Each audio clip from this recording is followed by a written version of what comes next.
तो हाय viewers, good evening. मेरा नाम चित्कर्ष और इस पॉडकास्ट में मैं हूँ रमेश जी के साथ। सर, आपको मैं स्वागत करता हूँ चित टॉक्स के अंदर। तो आपने आपका वैल्यूबल समय दिया और आपने शूट को रजामंदी दिया कि आप भी बात करना चाहते हैं, जैसे कि डी एडिक्शन का प्रोग्राम के बारे में और आपका लाइफ स्ट्रगल के बारे में। तो सर, आप प्लीज कृपया करके आप हमारा व्यूअर्स को पहले इंट्रोडक्शन दीजिए कि आपका परिचय दीजिए। मेरा नाम रमेश डिकोलिया है और मैं एक रिकवरिंग एडिक्ट हूँ। और सबसे पहले मैं धन्यवाद करना चाहता हूँ चित्कर जी का और इनके चैनल का कि इन्होंने इस इशू पर बात करनी चाहिए, जो समाज की बहुत ही बड़ी समस्या है। एक घरेलू हिंसा का सबसे बड़ा कारण है। ओके सर, आपने स्कूलिंग कहाँ तक की है सर बेसिकली? मैंने 5वीं क्लास से स्कूल छोड़ करके मैं काम सीखने लगा था। ओके। और मैंने काम किया, मैं कार पेंटिंग का काम किया करता था, कारपेंट किया करता था। और थोड़ा सा बड़ा होने के बाद फिर शर्म आने लगी, जो साथ के दोस्त थे वो पढ़ रहे थे, तो फिर मैंने एक प्राइवेट स्कूल में, उस टाइम में कॉलेज हुआ करता था 10th का, जी। शादरा पीटी कॉलेज में मैंने एडमिशन लिया। और ऐसा कहूंगा कि व्यवहार बहुत खराब थे। जी। तो जब डेट शीट आई तो डेट शीट के साथ ही एक सर्कुलर आ गया, मेल फीमेल का जो क्वाइट स्कूल था उसको अलग कर दिया गया, 2 शिफ्ट कर दी गई। और मॉर्निंग में उसका कर दिया मेल का और इवनिंग में फीमेल का, या कुछ ऐसे ही, मॉर्निंग में फीमेल का। तो वो दिन शायद मेरा आखिरी था स्कूल का, मैं नहीं गया। तो मानसिकता खराब थी, ये कह लेता हूँ, क्योंकि ध्यान आवारागर्दी की तरफ था। जब तक लड़के लड़कियों का साथ रहा तो मैं स्कूल में रहा, उसके बाद नहीं रहा। ओके सर, आप ये बता सकते हैं कि आप ये सब्सटेंसेस को कैसे आपके जीवन में आ चुका था और आपका शुरुआत कहाँ से हुई थी, जैसे कि मेन गेटवे ड्रग क्या था और कैसे आप इस चीज से छुटकारा पा चुके हैं। और आप बता सकते हैं आपका एक्सपीरियंसेस, जैसे कि आप ये भी शेयर कर दीजिए कि आप कहाँ तक नीचे तक गए हैं, जैसे कि रॉक बॉटम। आपका लाइफ स्टोरी बता सकते हैं प्लीज? मैं बहुत ही छोटी उम्र में था। मैं फुटबॉल बहुत अच्छी खेल लिया करता था, रेसिंग, दौड़, ये कबड्डी, मतलब उस टाइम में यही गेम ज्यादा हुआ करते थे, साइकिल रेस। तो एक लड़का था मेरा दोस्त, सन्नी, पंजाब का। वो हमेशा मुझसे आगे निकल जाया करता था साइकिल रेस में, लेकिन मैं उससे ज्यादा फिट था। मैं फुटबॉल बहुत अच्छी खेलता था, एक्टिव था बहुत ज्यादा। तो मुझे ये लगता था कि ये ऐसा क्यों होता है। लेकिन एक दिन मैंने जब देखा कि वो सिगरेट में कुछ डालकर पी रहा है, तो मैंने उससे पूछा। तो उसने सीधा सा जवाब दिया कि बेटा, यही तो राज है जो तुझे पीछे छोड़ देता हूं मैं। वो दिमाग में मेरे बात क्लिक कर गई और फिर मैंने भी उसको लिया, सिगरेट में डाल करके वो नशा किया। नशे का नाम बताना ठीक नहीं समझता। उसके बाद से फिर ये हुआ कि मैं फर्स्ट तो आने लगा, लेकिन लोगों ने मेरा इस्तेमाल करना शुरू कर दिया है। अब जो फुटबॉल में लोग मुझे अपनी टीम में लेने लगे, मेरे साथ के लड़के, कि ये बहुत फास्ट खेलता है और इसको रखा अपने साथ तो गोल पक्का है, तो एक बार इसके हाथ में बॉल आ जाएगी। लेकिन वो, मुझे लगता है कि मेरे एथलीट होने से ज्यादा वो नशे का कमाल था उस समय में। फिर आस्ता आस्ता वो मेरे बड़े भाई का दोस्त था 79 में, उसने कहा कि मैं तुम्हें दिखाता हूँ व्हाइट चरस कैसे होती है, जिससे लोग स्मैक कर देते हैं। वो जीवन में आई और उसके बाद फिर वो ऐसी पकड़ हुई कि 1.5 साल तक मुझे ये नहीं पता लगा कि इसके विड्रॉल भी होते हैं। लेकिन 1.5 साल के बाद वही सन्नी लड़का पंजाब किसी अपने रिश्तेदार में शादी में गया हुआ था, पढ़ता ही था मेरे साथ।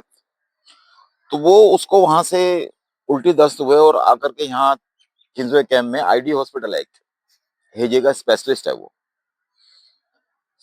वहां पे एडमिट हुआ। हम उससे मिलने गए तो उसके पापा ये कह रहे कि ये बिल्कुल पानी भी हजम नहीं कर सकता, इसको उल्टी आती है, दस्त आता है और बहुत ज्यादा हालत खराब है, खड़ा नहीं हुआ जा रहा। तो हमें ऐसे ही लगा जैसे तबीयत खराब है, लेकिन उसके पापा कहने लगे चलो तुम इसके दोस्त हो, इसके साथ पढ़ते हो, थोड़ा सा कोशिश करो ये नीचे को टहलने चला जाए। तो हम उसको टहलाने ले गए, नीचे चाय की दुकान थी, हमने चाय बनवाई और वो तो चाय को देखते ऐसे ही कह रहा कि मुझे उल्टी हो जाएगी, मैं नहीं पीऊंगा। फिर हमने सिगरेट निकाली और सिगरेट भरी और सिगरेट पीने लगे। उसको पूछा तू पिएगा? कह रहा भाई मुझे कुछ हजम नहीं हो रहा, मैं कुछ नहीं पीऊंगा। लेकिन एक दो सिगरेट पीने के बाद जो वो सिगरेट नहीं भी पी रहा था, उसके अंदर धुआं जा रहा था, उससे वो एक्टिव हो गया। और एक्टिव हुआ, उसने हमें कहा कि मेरे लिए भी बनाओ अब सिगरेट। हमने बनाई, उसको भी पिलाई। तो उसने चाय भी पी, ब्रेड भी खाया, बिस्किट भी, सब कुछ खाया उसने, और वो नॉर्मल। और जब हम हॉस्पिटल में गए, फर्स्ट फ्लोर पे था उसका बेड, उसके मम्मी पापा वहां पर बैठे हुए थे, तो वहां पर गए तो वो हमसे आगे चल रहा था सीढ़ियों पे। तो उसके पापा बड़े हैरान हुए देख करके कि कैसे ठीक हो गए। हमसे पूछा कि बेटा तुम्हारा कोई यहाँ जानने वाला है? तो हमें एक झूठ बोलना पड़ा कि हाँ अंकल, जो यहाँ का एचओडी है ना, हमारा जानने वाला है, वहां लेकर इंजेक्शन लगवा रहा है। तो उस दिन हमारे दिल में डर बैठा कि यार ये नशा नहीं मिला तो ऐसी हालत हो जाएगी। उसके बाद से फिर हम वो नशा करने को तो भूल गए, लेकिन उसके विड्रॉल से डरने लगे। हमारे दिमाग में एक थॉट आ गया, घर कर गया जो थॉट, कि मुझे नॉर्मल होने के लिए नशा मेरे पास, मेरे शरीर में, मेरी पॉकेट के अंदर होना जरूरी है, नहीं तो मैं नॉर्मल नहीं रह पाऊंगा। मेरे साथ कुछ भी घटना घटित हो सकती है, यहां तक कि ये भी मानना था कि हम मर भी सकते। और इस बीच बहुत सारे नुकसान किए। पहले के टाइम में सरकारी नौकरियां आसान से मिल जाती थी। मेरे पापा दिल्ली में सरकारी नौकरी में थे, मेरे दादाजी दिल्ली में सरकारी नौकरी पर थे। 83 में मैं 18 साल का हुआ और मुझे 18 साल के होते सरकारी नौकरी मिल गई, मिनिस्ट्री ऑफ फाइनेंस में। और मैंने वहां 1.5 से 2 साल के अंदर ही वहां पर इतना नुकसान कर दिया। और सरकारी डिपार्टमेंट है, तो किसी शर्म से मेरे मौसा जी वहां थे, मुझे छोड़ दिया गया। लेकिन मैं डर के मारे, जब वो रिपोर्टिंग हुई तो मैं वहां से नौकरी छोड़ चुका था। मुझे उन्होंने बहुत बुलाया, मैं नहीं गया। और चितकर्सी मैंने 4 सरकारी नौकरियां छोड़ी हैं इसी नशे के चलते। ये मेरी हॉबीज हो गई थी कि जहां मैं नौकरी करूंगा वहां पे जो मुझे दिखाई देगा, जो बुक्स हैं लाइब्रेरी की, वो मुझे कबाड़ी को बेच देनी है। पहले टेबल लैंप हुआ करते थे पीतल के, इतने ऊंचे ऊंचे, जैसे आजकल पेडिस्टल फैन होता है, ऐसे होते थे वो, बड़े वेटेड होते थे। वो बेच देना, ट्यूबलाइट बेच देना, मतलब खजाना खाली, जिस नौकरी में भी रहा। और वजह एक ही रही कि नशा करने के लिए पैसे चाहिए होते थे और वो सैलरी से पूरी होती नहीं। और इससे भी बड़ा नुकसान मेरे जीवन में जो हुआ, वो ये हुआ कि मेरे बीवी बच्चे मुझे करीब 10 साल के लिए छोड़ने पड़े। उसमें ब्रेक होता रहा, कभी 2 साल के लिए छोड़ा, कभी 1 साल के लिए छोड़ा, कभी 2.5 साल के लिए छोड़ा। उस बीच जेल का सफर भी काफी रहा। सॉरी सर, इंटरप्शन के लिए। आप क्यों जेल जा रहे थे? क्या कारण था आपको जेल जाने के लिए? क्योंकि नशा इतना महंगा था, 2 से 3 हजार रुपए पर डे नशे के लिए इंतजाम करना। वो ना तो घर से आ सकता था, ना ही भीख मांग कर आ सकता था। दूसरा कोई तरीका नहीं था कि मुझे चोरी चकारी, चोरी डकैती कुछ ऐसा करना पड़े। उसके अलावा दूसरा कोई तरीका नहीं था। तो वहीं से 10 बार नहीं पकड़ा गया तो 11वीं बार पकड़ा जाता था और जेल चला जाता था। चोरी इन द सेंस, आप कैसे चोरी करते थे, मतलब इस सब्सटेंस पाने के लिए सर? चोरी क्या, मैं दिमाग से बहुत सुलझा हुआ इंसान हूं। मेरी एक गॉड ग्रेस समझो, ये मुझ पर है कि मैं जब भी कोई काम करता हूं तो उस काम को पहले सोच लेता हूं कि करना कैसे है। इसलिए उसमें परफेक्ट माना जाता हूं। और ऐसे ही चोरी में भी हुआ। शरीर से अच्छा था, कपड़ों से अच्छा रहता था, फैमिली से अच्छा था, ड्रेसअप अच्छा होता था, सफारी सूट पहने हुए किसी की साइकिल चुरा कर ले जा रहा हूं तो किसी को भरोसा ही नहीं होता था ये चोर है। नहीं, लोग समझते थे इसी की होगी, ओके। है ना। किसी के घर से टेलीविजन उतार कर ला रहा हूं तो लोगों को लगता था ये अपना टेलीविजन ठीक कराने ले जा रहा है। ओके। तो वो चोर वाले हालात नहीं रहे, जैसे मैं अब बैठा हूँ, मैं ऐसे ही रहता था उसमें भी।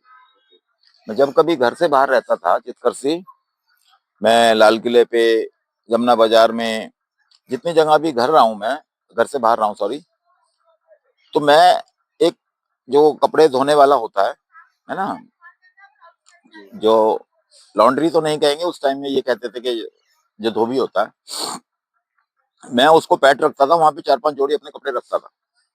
ओके। तो रोज सुबह जाता था, अपने कपड़े वहां पर उतार देता था एक जोड़ी, और बाद दूसरे प्रेस करे हुए पहन लेता था धुले हुए। और सस्ता टाइम था, 10 रुपए में पैंट शर्ट धुली हुई मिलती थी, ओके। है ना, प्रेस की हुई। तो मतलब 2 रुपए करीब प्रेस का, वो बाकी है धोने का। तो उसमें डेली फिट रखता था अपने आप को। और उसकी एक बहुत बड़े वजह ये भी थी कि पुलिस पुलिस का शक मेरी तरफ ना जाए, ओके। बहुत बड़ी एक ये भी वजह थी उसकी।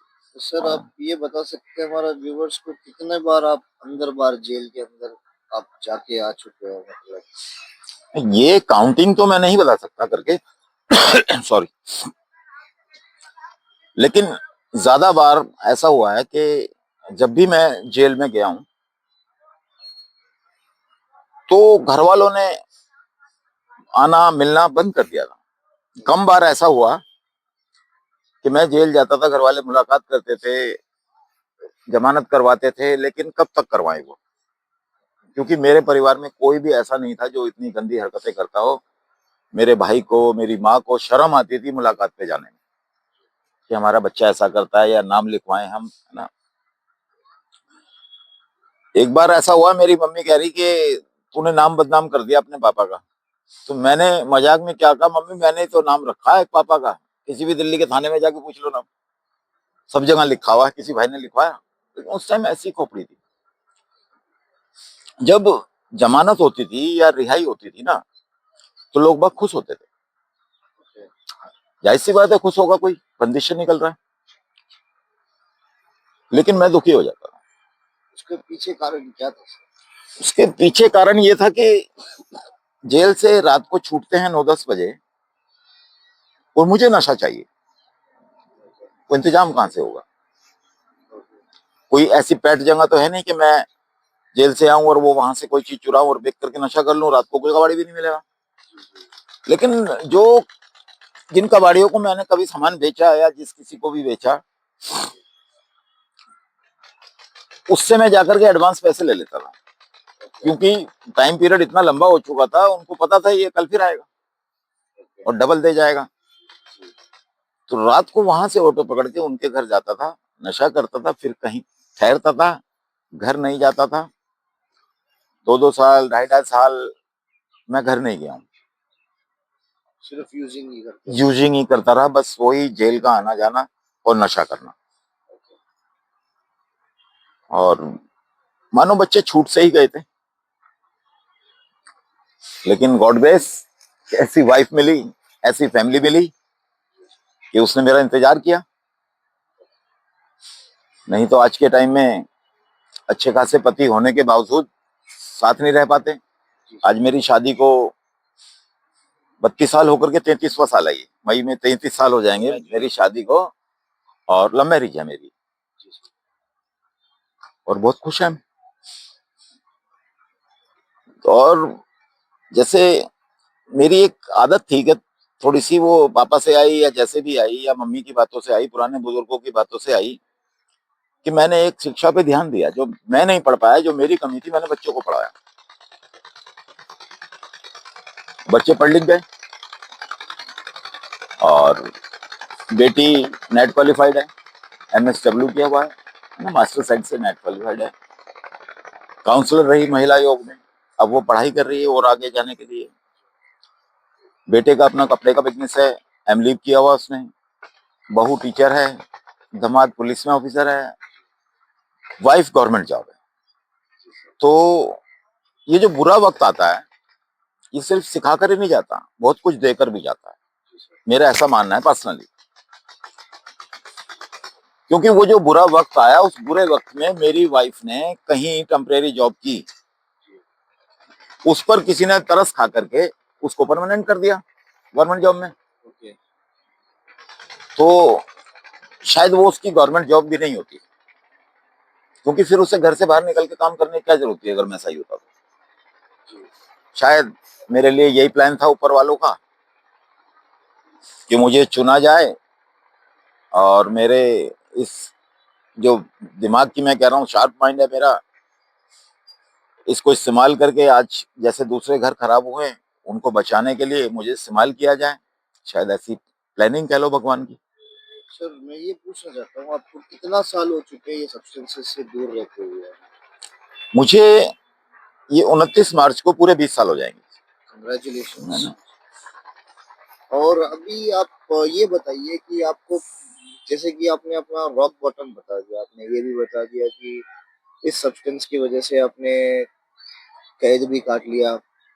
अभी आपका जिंदगी में कैसे ये सुधार का प्रक्रिया है, यानी कि आपको कहाँ से ये मैसेज या संदेश कैसे आपको प्राप्त हुई थी, ये बता सकते हैं आप? जो ये दौर चल रहा था और जब एडमिशन का टाइम आया, मैं जेल में एक दूसरा प्रोग्राम होता था नशा मुक्ति का, मैंने वहां पे बहुत सहयोग किया है। जो दिल्ली का वेलफेयर वो है वहां पर जो डिपार्टमेंट जेल वेलफेयर, मैंने उसके लिए बहुत काम किया अंदर। जैसे मोमबत्ती बनाने की मशीन चलानी, जो हैंड राइटिंग से कार्ड बनाने, ग्रीटिंग कार्ड दिवाली के न्यू ईयर के, मैंने बहुत काम किया। वहां के ऑफिसर मुझे बहुत लाइक करते थे और कहते थे, वहां पर एक काउंसलर थे देवेंद्र ज्योति जी, वो कहते थे वहां पर काउंसलर की जो सीट होती थी कि रमेश तेरे लिए इंतजार कर रही है सीट, तू एक दिन यहाँ पर आएगा। जो वहां पर काउंसलर आते थे डी एडिक्शन के लिए, क्योंकि वहां पे एक आसरा अधिकार करके संस्था थी डॉक्टर सेठी जी की, वो चलती थी वहां पर लोगों को नशा मुक्त करने के लिए। और ऐसा ही हुआ चित्कर से। एक दिन मेरे पास सुपरिटेंडेंट जी का इन्विटेशन लेटर आया, यशपाल जड़ियाल जी थे सुपरिटेंडेंट उस टाइम, और मुझे जेल में बुलाया गया अप्रिशिएट करने के लिए। और मैं अपनी वाइफ को अपने साथ लेकर के गया। एक मिनट। तो अपनी वाइफ को साथ लेकर के गया, वहां पर चीफ सेक्रेटरी, शायद चीफ मिनिस्टर नहीं थे, चीफ सेक्रेटरी थे, सुपरिटेंडेंट, डीजी जेल, सारे बैठे हुए थे। तो जैसे ही मैं स्टेज पे मैंने एंटर किया तो वो लोगों ने खड़े होकर के मेरा स्वागत किया और मुझे माइक ऑफर किया। मैं बोला तो वो सारे कैदी रमेश भाई ऐसे करने लगे। तो मेरी वाइफ भी देखी, लेकिन मेरी वाइफ की आंखों में खुशी के आंसू थे। वो कहती है ये वही जेल है जहां से बाहर जाने के लिए इंसान तरसता है, अपनी जमानत के लिए या रिहाई के लिए, और मेरा पति भी उसमें से एक है जो तरसता था। और आज मेरे पति के नॉक करने से जेल का दरवाजा खुलता है। वहां पर एक काउंसलर थी स्वयं प्रभा जी, ये बात उनसे कही उन्होंने, मैं भी वहां खड़ा हुआ था वही जेल के अंदर खड़े होकर। और फिर वो जब सुधार इस हद तक आ गया कि मैं अपना रिहेबिलिटेशन सेंटर चलाने लगा, और फिर वो मैंने कई साल चलाया, उसके बाद फिर बंद भी किया वो। तो फिर स्वयं प्रभा जी का फिर मैसेज आया मेरे पास, कॉल आया कि हमने इंडिया के अंदर 3 लोग सेलेक्ट किए हैं जो जेल से